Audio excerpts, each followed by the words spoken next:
একবার সূরাত ইয়াসিন তেলাওয়াত করলে 10 পারা কোরআন খতমের সওয়াব হয়ে যায়। বিশ্বনবী বলতেন, রাত্রিবেলা যে ব্যক্তি একবার সূরাত ইয়াসিন তেলাওয়াত করে ঘুমাতে যায়, সকালবেলা নিষ্পাপ অবস্থায় তারে ঘুম থেকে জাগাবে কে? আল্লাহ।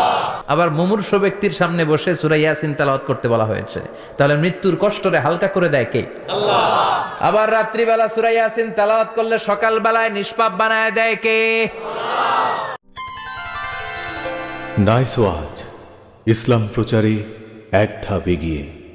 তো সূরাত ইয়াসিন থেকে আজকে আমরা কথা শুনবো, ইনশাআল্লাহ। পড়েন ইনশাআল্লাহ। এই সূরার অনেক ফজিলত, ছোটবেলা থেকেই সূরা ইয়াসিনের অনেক ফজিলতের কথা আমরা শুনেছি না? বিশ্বনবী বলেছেন, ইন্না লিকুল্লি শাইইন কলবান ওয়া কলবুল কোরআনি সূরাতু ইয়াসিন। সব জিনিসের একটা কলব আছে, হৃদয় আছে, অন্তর আছে, আর কোরআনের কলবের নাম হচ্ছে সূরা ইয়াসিন।